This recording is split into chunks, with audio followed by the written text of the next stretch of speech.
क्या अब नेताओं पर भी वही कानून लागू होगा जो कि आम जनता पर होता है? रिसेंटली गृह मंत्री अमित शाह ने 3 बिल पेश किए हैं, जिसके कारण संसद में हंगामा हो गया है। पक्ष और विपक्ष दोनों ही इस बिल को लेकर बहुत परेशान हैं। Union Home Minister Amit Shah is said to Home Minister Amit Shah Home Minister today Union Territory Administration has tomorrow Home Minister Amit Shah Amendment Bill 20 जब तक मैं कोर्ट से निर्देश नहीं हुआ कोई संविधान को पहले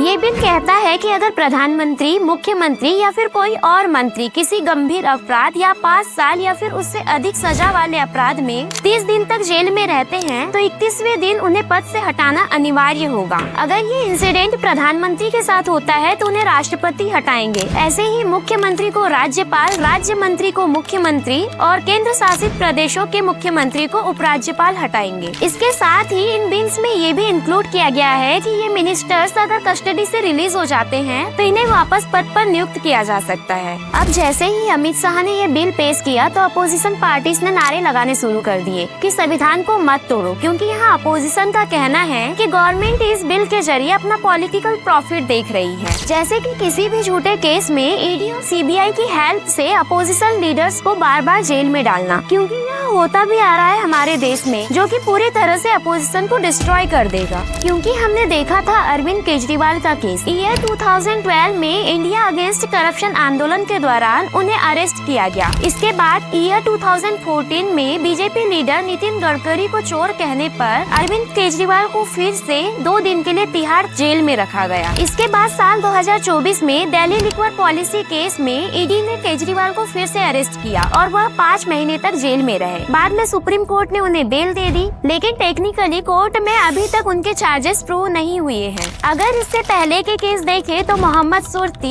AR अंटुली, A Raja, PV Narasimha Rao, PML Kalyan Sundaram, P Balkrishna Reddy, Ajay Kumar Mishra, मोविन गोदिनोआ, ये सभी ऐसे मिनिस्टर्स हैं जिन पर आरोप तो लगे लेकिन इनके आरोप कभी प्रूफ ही नहीं हो पाए। अब इंडियन एक्सप्रेस की रिपोर्ट के अकॉर्डिंग देखें तो 2014 से 2022 तक ईडी ने टोटल 121 पॉलिटिशियंस को इन्वेस्टिगेट किया है, जिसमें से 115 पॉलिटिशियंस ऐसे हैं जो कि केवल अपोजिशन पार्टी से है। इसी प्रकार सीबीआई ने इसी टाइमलाइन में 124 पॉलिटिशियन को इन्वेस्टिगेट किया है और इसमें भी 118 पॉलिटिशियन अपोजिशन पार्टी से ही है। तो यहाँ ईडी और सीबीआई द्वारा टोटल 95% अपोजिशन लीडर्स पर इन्वेस्टिगेशन की गई है।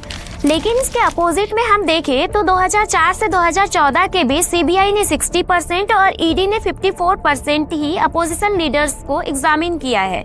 तो आखिर ये आंकड़ा अब एनडीए गवर्नमेंट में इतना ज्यादा क्यों बढ़ गया है? अब अमित शाह का इस बिल पर कहना है कि जब वह खुद जेल में थे तो उन्होंने अपने पद से रिजाइन दिया था। ईयर 2010 में सोहराबुद्दीन एनकाउंटर केस में अमित शाह को जेल हुई थी जब वह गुजरात के होम मिनिस्टर थे। तब उन्होंने 3 महीने तक जेल में रहने के कारण अपने पद से रिजाइन कर दिया था। बस इसलिए अमित शाह का कहना है कि उन्होंने अब वही मिसाल दी है जो कि अब कानून का एक हिस्सा बनना चाहिए। अब इस बिल के कुछ प्रॉफिट भी है तो कुछ चैलेंजेस भी। प्रॉफिट ये है कि जनता का भरोसा कानून पर मजबूत होगा, नेताओं की जवाबदेही बढ़ेगी और इस बिल को लाने के बाद कोई भी नेता इन्वेस्टिगेशन को अफेक्ट नहीं कर पाएगा। अब अगर बात करें चैलेंजेस की तो मिनिस्टर पर लगे आरोप अगर झूठे साबित होंगे तो मिनिस्टर का करियर और इज्जत दोनों ही खराब होगी। यहाँ पर इस बिल को माध्यम बनाकर रूलिंग पार्टी अपोजिशन पार्टी के लिए एज अ वेपन यूज कर सकती है और अगर इस बिल के कारण इस्तीफे बार बार होंगे तो सरकार के गिरने का भी खतरा होगा। सबसे बड़ा सवाल ये है कि क्या सच में यह बिल अपराध और भ्रष्टाचार को कम करेगा या फिर सिर्फ एक पॉलिटिकल वेपन बन के रह जाएगा? अपना ओपिनियन हमें कमेंट में बताइए। अगर वीडियो इन्फॉर्मेटिव लगे तो इसे लाइक और शेयर करें और चैनल को सब्सक्राइब करना ना भूलें। Thanks for watching this video.